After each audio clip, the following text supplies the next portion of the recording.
प्रश्न है अपना कि चिट्टे प्रकाश विच स्पैक्ट्रम रंग क्रमवार किहड़ा है। तो इसका उत्तर है दूसरा, जिन्हों आप विबग्योर कहने। 22वां प्रश्न है कि सफ़ैद स्पैक्ट्रम का किहड़ा हिस्सा वध तो वध दिखाई दिंदा है। तो सब तो जिहड़ा अखां नूं वध रंग अट्रैक्ट करता हैगा वो हैगा पीला, इसलिए इसकी दूसरी ऑप्शन सही है पीला हरा रंग। तीसरा प्रश्न आपां नूं पुछिआ इन्हां ने कि सफ़ैद प्रकाश नूं प्रिज्म विचों लंघाउण ते जो रंग सब तो वध मुड़दा है, तो सब तो वध मुड़न वाला जिहड़ा इस विच रंग हैगा वो हैगा बैंगनी, भाव चौथा। 24वां प्रश्न है कि प्रिज्म बारे सही चुनो। तो ये पहली ऑप्शन है कि एक प्रिज्म प्रकाश नूं मोड़न विच काम आउंदा है। दूसरा है कि प्रिज्म द्वारा पैदा किया गया विचलन आपतन कोण तो सुतंत्र हुंदा है। तीसरा है कि विचलन केवल प्रिज्म कोण ते निर्भर करता है। चौथा है एक आयताकार कच का स्लैब प्रिज्म वांग काम करता है। इस तीसरा सही है, विचलन केवल प्रिज्म के कोण ते ही निर्भर करता है। प्रिज्म का कोण जिहड़ा हुंदा है वो प्रिज्म के बिल्कुल जिहड़ा कोने वाला कोण हुंदा है उसनूं प्रिज्म का कोण कहने आपां। 25वां प्रश्न है कि अख की अनुकूलन समर्था तो की भाव है। तो लैंस की फोकल लंबाई नूं व्यवस्थित करना, सब तो वधिया परिभाषा इहदी यही हैगी है कि अख की अनुकूलन समर्था भाव ਵੱਖ-ਵੱਖ दूरी ते पईयां होईयां वस्तुआं नूं जिहड़ा हैगा देखना वो अख की ही समर्था हैगी, उसनूं अनुकूलन समर्था कहने हैं। तो इहदा 25वें का उत्तर तीसरा है। 26वां प्रश्न है कि मौत तो बाद अख का किहड़ा हिस्सा दान किया जा सकता है। कुछ घंटिया तक ही यह जिहड़ा हैगा देनयोग हुंदा है। तो इहदा उत्तर तीसरा है, जिन्हों आपां कहने कॉर्निया अख का बिल्कुल मूरला हिस्सा हुंदा है। अख का लगभग इनू इस चीज़ नूं ट्रांसप्लांट करते हैं जिस नाल कि किसी इहो जिहे व्यक्ति नूं संसार देखण योग बनाया जा सकता है जिहदी जिहड़े कि अखां तो जिहड़े नहीं देख सकते।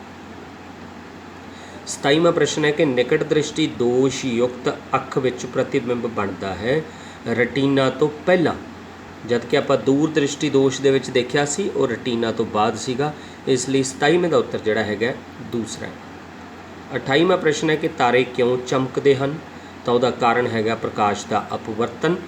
प्रकाश ਵੱਖ-ਵੱਖ तहां विचों वातावरण दीयां जड़ियां हैगियां उन्हां विचों ट्रैवल करके लंघ के अपनियां अखां तक पहुँचता है, तो जिस करके उहदे जिहड़ी तब्दीली आई हुंदी है उही आपां नूं टिमटमाहट वजों दिखाई दिंदी है।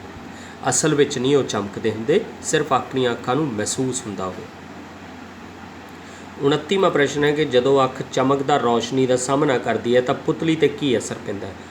पुतली का जिहड़ा आकार हैगा वो छोटा हो जाता, भाव आकार घट जाता उदों, तो घट प्रकाश दे विच पुतली का आकार वड्डा हो जाता है। चमकदार रोशनी वेले आकार घट जाता है, इसलिए 29वां उत्तर जिहड़ा दूसरा है। 30वां प्रश्न है कि एक मनुखी अख जिहड़ी दूर की वस्तु नूं साफ देख सकती है पर आस पास की वस्तु नूं साफ नहीं देख सकती, इसनूं किहड़े कष्ट तो पीड़ित कहा जा सकता है। तो उसनूं आपां दूर दृष्टि दोष कहांगे, भाव दूर तो क्लीयर दिख रही है आपां नूं, इस करके वो दूर दृष्टि दोष दे विच दूर दृष्टि लिखिया होया भी दूर दृष्टि हैगी उस व्यक्ति की पर निकट दृष्टि है नहीं गी उन्हें, इसलिए 30वें का उत्तर जिहड़ा हैगा वो पहला है। 31वां प्रश्न है कि सधारण मनुख के अखां के नज़दीकी और दूर के क्रमवार अंक किहड़े हैं। नज़दीकी बिंदु 25 सेंटीमीटर है और दूर बिंदु जिहड़ा जिन्हों उन्होंने आपां अनंत कहने हैगे हैं, जिहड़ा कि बहुत दूर हुंदा है। तो ये अपना 31वां प्रश्न सीगा। तो 32वां प्रश्न है कि असी धुंद विच नहीं वेख सकते, क्यों, उसका कारण की है। तो उसका सही उत्तर चौथा ही है कि प्रकाश बूंदा द्वारा खिलार दिता जाता है, जिस करके आप धुंद विच नहीं वेख सकते। तो 33वां प्रश्न अपने को है कि चित्र विच ABC क्रमवार दर्शाने हैं। पहला की है, दूसरा की है, तीसरा की है। हुण पहली जिहड़ी इस चित्र दिखाया होया ये सधारण अख दा उसकी सही अवस्था है प्रतिबिंब बनन दी। जिहड़ा B दिखाया होया ये हैगा दूर दृष्टि दोष, क्योंकि जिहड़ा प्रतिबिंब हैगा ये रेटिना तो पिछे बन रहा, सी ਜਿਹੜਾ ਦਿਖਾਇਆ ਹੋਇਆ ਨਿਕਟ ਦ੍ਰਿਸ਼ਟੀ ਦੋਸ਼ ਹੈ, ਜਿਹਦੇ ਵਿੱਚ ਪ੍ਰਤੀਬਿੰਬ ਰੈਟੀਨਾ ਤੋਂ ਪਹਿਲਾਂ ਹੀ ਬਣ ਰਿਹਾ।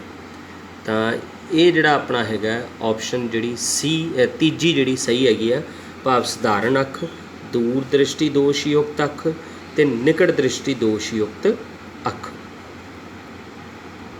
ਤਾਂ 34ਵਾਂ ਪ੍ਰਸ਼ਨ ਹੈ ਕਿ ਦੁਪਹਿਰ ਸਮੇਂ ਸੂਰਜ ਸਫੈਦ ਪ੍ਰਤੀਤ ਹੁੰਦਾ ਹੈ, ਉਹਦਾ ਕਾਰਨ ਦੱਸਣਾ ਹੈਗਾ ਆਪਾਂ। ਇਹਦੇ ਵਿੱਚੋਂ ਆਪਣੀਆਂ ਆਪਸ਼ਨਾਂ ਹੈਗੀਆਂ ਕਿ ਨੀਲੇ ਰੰਗ ਦਾ ਖਿੰਡਾਓ ਸਭ ਤੋਂ ਵੱਧ ਹੁੰਦਾ ਹੈ, ਦੂਜਾ ਕਿ ਲਾਲ ਰੰਗ ਦਾ ਖਿੰਡਾਓ ਸਭ ਤੋਂ ਵੱਧ ਹੁੰਦਾ ਹੈ, ਤੀਸਰਾ ਹੈਗਾ ਪ੍ਰਕਾਸ਼ ਦਾ ਖਿੰਡਾਓ ਸਭ ਤੋਂ ਘੱਟ ਹੁੰਦਾ ਹੈ, ਚੌਥਾ ਹੈਗਾ ਕਿ ਸਫੈਦ ਪ੍ਰਕਾਸ਼ ਦੇ ਸਾਰੇ ਰੰਗ ਖਿਲਰ ਜਾਂਦੇ ਹਨ।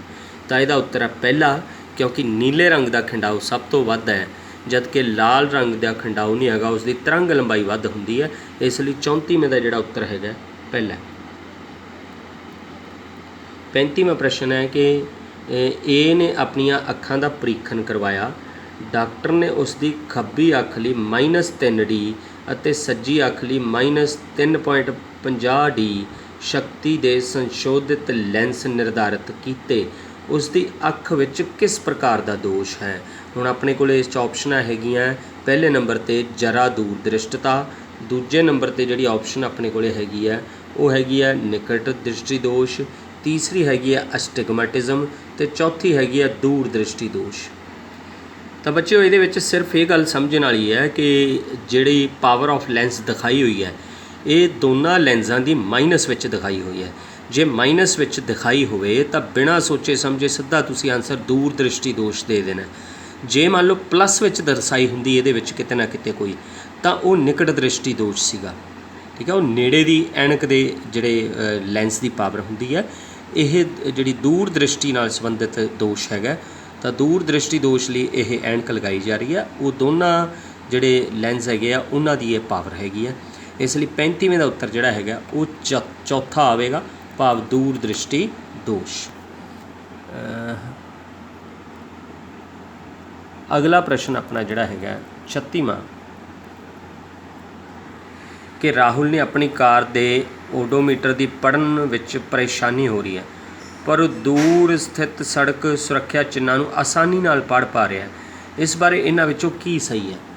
ਉਸ ਦੀ ਅੱਖ ਦਾ ਨਿਕਟ ਬਿੰਦੂ ਘੱਟ ਹੈ, ਉਸ ਦੀ ਅੱਖ ਦਾ ਨਿਕਟ ਬਿੰਦੂ ਉਸ ਦੇ ਨੇੜੇ ਆ ਗਿਆ ਹੈ, ਉਸ ਦੀ ਅੱਖ ਦਾ ਦੂਰ ਬਿੰਦੂ ਘਟ ਗਿਆ ਹੈ, ਉਸ ਦੀ ਅੱਖ ਦਾ ਦੂਰ ਬਿੰਦੂ ਉਸ ਦੇ ਨੇੜੇ ਆ ਗਿਆ ਹੈ। ਤਾਂ ਬੱਚਿਓ ਇਹਦਾ ਉੱਤਰ ਜਿਹੜਾ ਪਹਿਲਾ ਆਵੇਗਾ ਕਿ ਨਿਕਟ ਬਿੰਦੂ ਉਹਦਾ ਘਟ ਗਿਆ ਹੈ। ਹੁਣ ਨਿਕਟ ਬਿੰਦੂ 25 ਸੈਂਟੀਮੀਟਰ ਹੋਣਾ ਚਾਹੀਦਾ, ਪਰ ਉਹ 25 ਸੈਂਟੀਮੀਟਰ ਦੀ ਨੇੜਤਾ ਤੋਂ ਵੀ ਉਸ ਤੋਂ ਵੀ ਜਿਹੜਾ ਹੈਗਾ ਉਸ ਤੋਂ ਕਲੀਅਰ ਨਹੀਂ ਪੜ੍ਹਿਆ ਜਾ ਰਿਹਾ। ਤਾਂ ਇਹਦਾ ਮਤਲਬ ਉਹਦੇ ਵਿੱਚ ਨਿਕਟ ਬਿੰਦੂ ਨੇੜੇ ਆ ਗਿਆ ਹੈਗਾ। ਇਸ ਕਰਕੇ 36ਵੇਂ ਦਾ ਉੱਤਰ ਜਿਹੜਾ ਹੈਗਾ ਉਹ ਪਹਿਲਾ ਆ ਗਿਆ। ਉਸ ਤੋਂ ਬਾਅਦ 'ਚ 37ਵਾਂ ਪ੍ਰਸ਼ਨ ਜਿਹੜਾ ਹੈਗਾ ਇਹ ਬੜਾ ਵਧੀਆ ਕੁਐਸਚਨ ਹੈ ਕਿ ਸਧਾਰਨ ਮਨੁੱਖ ਦੀ ਦੋਹਾਂ ਖੁੱਲ੍ਹੀਆਂ ਅੱਖਾਂ ਦਾ ਦ੍ਰਿਸ਼ਟੀ ਖੇਤਰ ਹੁੰਦਾ ਹੈ। 36ਵੇਂ ਕੁਐਸਚਨ ਦਾ ਜਿਹੜਾ ਮੈਂ ਪਹਿਲਾਂ ਬੋਲਿਆ ਉਹ 'ਚ ਸ਼ਾਇਦ ਮੈਂ ਨਿਕਟ ਬਿੰਦੂ ਉਸ ਦੇ ਨੇੜੇ ਆ ਗਿਆ ਉਹ ਬੋਲ ਗਿਆ, ਪਰ ਗਲਤ ਬੋਲ ਗਿਆ ਮੈਂ। ਉਹਦਾ 36ਵੇਂ ਦਾ ਉੱਤਰ ਜਿਹੜਾ ਪਹਿਲਾ ਹੀ ਹੈ ਕਿ ਉਸ ਦੀ ਅੱਖ ਦਾ ਨਿਕਟ ਬਿੰਦੂ ਘਟ ਗਿਆ ਹੈ। ਤਾਂ 37ਵੇਂ ਪ੍ਰਸ਼ਨ 'ਤੇ ਆ ਰਹੇ ਹਾਂ ਆਪਾਂ ਕਿ ਸਧਾਰਨ ਮਨੁੱਖ ਦੀ ਦੋਹਾਂ ਖੁੱਲ੍ਹੀਆਂ ਅੱਖਾਂ ਦਾ ਦ੍ਰਿਸ਼ਟੀ ਖੇਤਰ ਕਿੰਨਾ ਹੁੰਦਾ ਹੈ। ਤਾਂ ਇੱਥੇ ਤੁਹਾਡੀ ਜਾਣਕਾਰੀ ਹਿੱਤ ਦੱਸਦਾ ਵੀ ਇੱਕ ਅੱਖ ਜਿਹੜਾ ਹੈਗਾ ਇੱਕ ਅੱਖ ਦਾ ਦ੍ਰਿਸ਼ਟੀ ਖੇਤਰ 150 ਡਿਗਰੀ ਹੁੰਦਾ ਹੈ, ਪਰ ਦੋਵਾਂ ਅੱਖਾਂ ਦੇ ਨਾਲ ਜਿਹੜਾ ਦ੍ਰਿਸ਼ਟੀ ਖੇਤਰ ਆਪਣਾ ਹੈਗਾ ਉਹ 180 ਡਿਗਰੀ ਹੈ। ਮਤਲਬ 180 ਡਿਗਰੀ ਤੱਕ ਦੀਆਂ ਆਪਾਂ ਨੂੰ ਖੇਤਰ ਆਪਣੇ ਮੂਹਰੇ ਜਿਹੜਾ ਹੈਗਾ ਉਹ ਵਿਜ਼ੀਬਲ ਹੁੰਦਾ ਹੈ। ਇਸ ਲਈ 37ਵੇਂ ਦਾ ਉੱਤਰ ਜਿਹੜਾ ਹੈਗਾ ਉਹ ਤੀਜਾ ਹੈਗਾ। ਹੁਣ ਆਪਾਂ ਨੂੰ ਇੱਥੇ ਜਿਹੜਾ ਪ੍ਰਸ਼ਨ ਦਿਖਾਇਆ ਗਿਆ ਉਹ ਹੈ ਕਿ ਜਦੋਂ ਹੇਠ ਦਰਸਾਇਆਂ ਵਿੱਚੋਂ ਸੂਰਜੀ ਪ੍ਰਕਾਸ਼ ਲੰਘਾਇਆ ਜਾਂਦਾ ਹੈ ਤਾਂ ਕਿਹੜੀ ਸਥਿਤੀ ਵਿੱਚ ਪ੍ਰਕਾਸ਼ ਦਾ ਕੋਈ ਵਿਖੇਪਨ ਨਹੀਂ ਹੋਵੇਗਾ। ਹੁਣ ਇਹਦੇ 'ਚੋਂ ਆਪਾਂ ਸਥਿਤੀਆਂ ਨੋਟ ਕਰਨੀਆਂ ਕਿ ਕਿਹੜੀ ਸਥਿਤੀ 'ਚ ਪ੍ਰਕਾਸ਼ ਦਾ ਜਿਹੜਾ ਵਿਖੇਪਨ ਜਿਹੜਾ ਹੈਗਾ ਉਹ ਨਹੀਂ ਹੋਵੇਗਾ। ਇਹਦੇ 'ਚ ਕਨਫਿਊਜ਼ ਨਹੀਂ ਹੋਣਾ ਹੈਗਾ, ਸਿੱਧਾ ਜਿਹਾ ਇਹਦਾ ਉੱਤਰ ਦਿਖ ਹੀ ਰਿਹਾ ਕਿ ਵਰਨ ਵਿਖੇਪਨ ਜਿਹੜਾ ਇਕੱਲੇ ਪ੍ਰਿਜ਼ਮ ਵਿੱਚੋਂ ਹੁੰਦਾ ਹੈ। ਪ੍ਰਿਜ਼ਮ ਦੇ ਵਿੱਚ ਹੀ ਕੇਵਲ ਜਿਹੜੀ ਵਾਈਟ ਲਾਈਟ ਹੈ ਉਹ 7 ਰੰਗਾਂ ਦੇ ਵਿੱਚ ਟੁੱਟਦੀ ਹੈ, ਗਲਾਸ ਸਲੈਬ ਦੇ ਵਿੱਚ ਉਹ ਨਹੀਂ ਟੁੱਟਦੀ ਗੀ। ਇਸ ਕਰਕੇ ਇਹਦਾ ਉੱਤਰ B ਹੈ 38ਵੇਂ ਦਾ, ਗਲਾਸ ਸਲੈਬ। ਇਸ ਵਿੱਚ ਕੋਈ ਵਿਖੇਪਨ ਨਹੀਂ ਹੋਵੇਗਾ। 39ਵਾਂ ਪ੍ਰਸ਼ਨ ਹੈ ਕਿ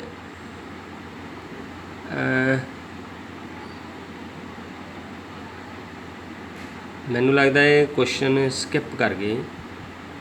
ਚਲੋ ਆਪਾਂ ਅਗਲਾ ਪ੍ਰਸ਼ਨ ਦੇਖ ਲੈਂਦੇ ਹਾਂ।